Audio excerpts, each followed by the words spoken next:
Assalamualaikum warahmatullahi wabarakatuh. Yang terhormat Bapak Angga Febrian selaku dosen mata kuliah Komunikasi Bisnis. Perkenalkan, saya Mutia Azahra dengan ujung NPM 034. Lalu teman saya yang bernama Destiriani dengan ujung NPM 022, dan satu lagi teman saya yang bernama M. Najibullah Alatif dengan ujung NPM 033. Kami dari kelompok 12 ingin mempresentasikan hasil diskusi kami yang berjudul Dasar-dasar Korespondensi Bisnis.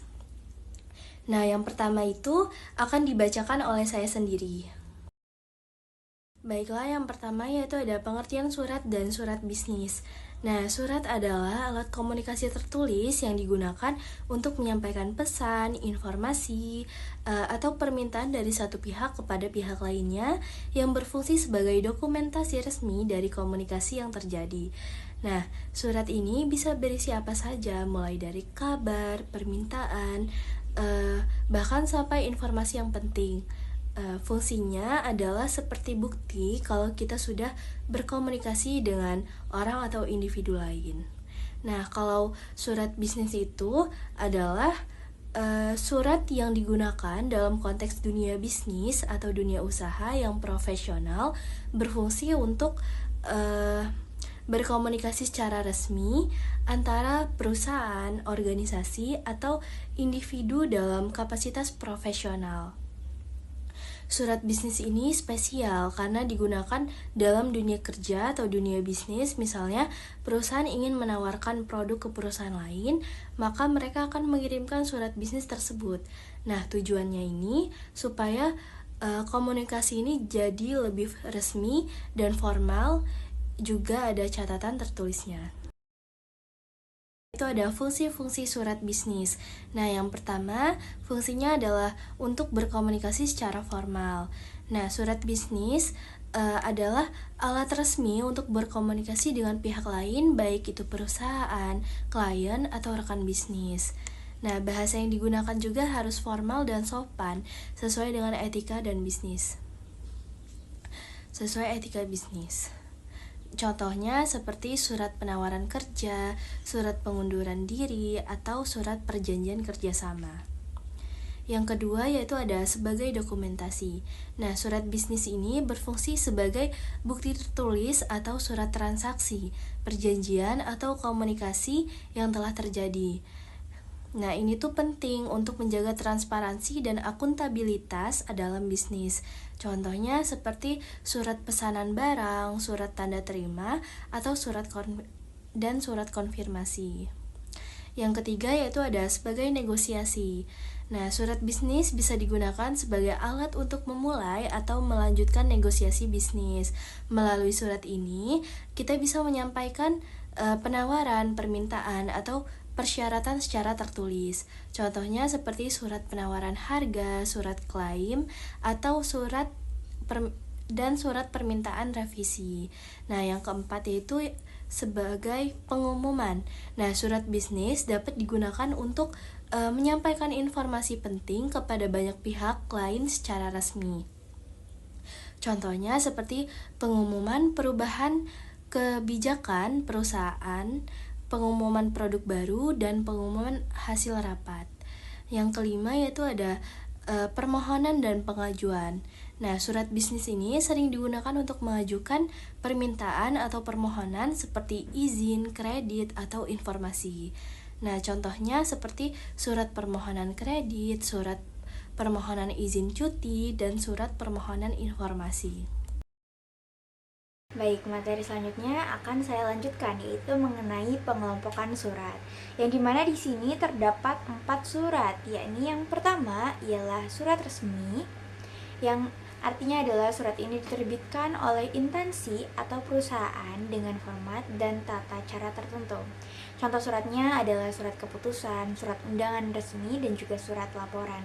Selanjutnya ada surat tidak resmi, yakni surat yang tidak memiliki format formal dan sering digunakan dalam konteks pribadi. Contohnya seperti surat pribadi dan juga surat keluarga. Yang ketiga ada surat internal, yaitu surat yang dikirim dalam lingkup organisasi, seringkali digunakan untuk komunikasi antar departemen.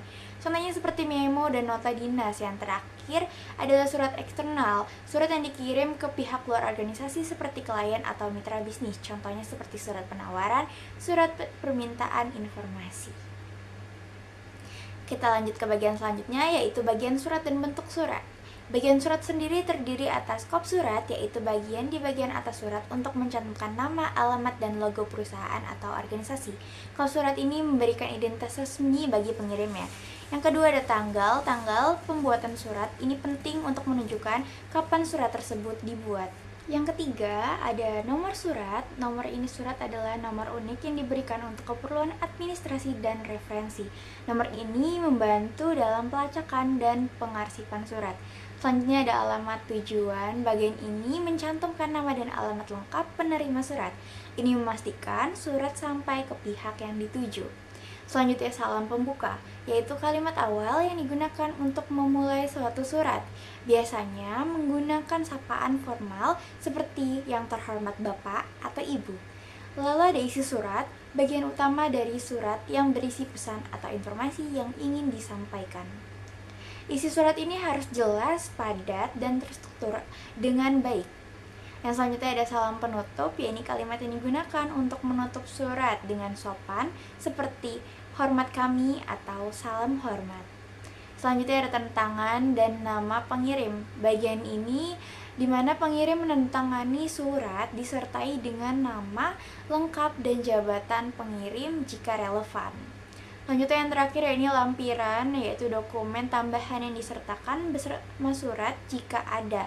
Lampiran ini harus dicantumkan dalam daftar lampiran.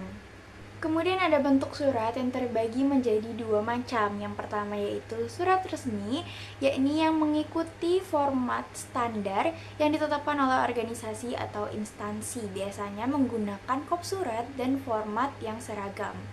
Lalu yang kedua ada surat pribadi atau yang formatnya lebih fleksibel dan tidak terikat pada aturan formal. Seringkali digunakan untuk keperluan pribadi pula. Oke, selanjutnya saya di sini akan menjelaskan tentang bahasa surat. Yang pertama itu harus jelas, terus yang kedua formalitas, yang ketiga keringkasan, yang keempat kesopanan, dan yang kelima struktur. Di next page ada format lipatan surat dan amplop. Format lipatan surat, lipatan Z surat dilipat menjadi 3 bagian dengan 2 lipatan berbentuk Z. Ini memungkinkan surat masuk ke dalam amplop dengan ukuran standar. Terus ada lipatan pintu. Surat dilipat menjadi 2 bagian yang sama besar, sering digunakan untuk surat berukuran standar seperti A4. Selanjutnya ada amplop. Ukuran amplop harus sesuai dengan ukuran surat. Amplop standar biasanya berukuran C4, C5, dan DL. Tergantung pada ukuran surat, informasi pengirim dan penerima. Amplop harus mencantumkan nama dan alamat lengkap pengirim serta penerima. Terus selanjutnya ada penyegelan. Amplop harus disegel dengan rapat untuk menjaga kerahasiaan dan keamanan surat. Selanjutnya, kesimpulan. Dari materi ini, kami menyimpulkan bahwa surat, terutama surat bisnis, berperan penting dalam komunikasi resmi di dunia usaha seperti untuk penawaran, perjanjian, atau pengumuman. Surat bisnis mencakup bagian penting seperti kop surat, tanggal, nomor surat, alamat tujuan, dan isi dan salam penutup. Dengan bahasa yang formal dan sopan, surat dibagi menjadi surat resmi dan tidak resmi, internal dan eksternal, masing-masing dengan tujuan dan format berbeda. Semua elemen ini mendukung komunikasi yang efektif dan profesional dalam bisnis. Demikianlah informasi yang dapat kami sampaikan. Kurang lebihnya kami mohon maaf. Semoga informasi ini dapat diterima dengan baik. Saya akhiri, wassalamualaikum warahmatullahi wabarakatuh.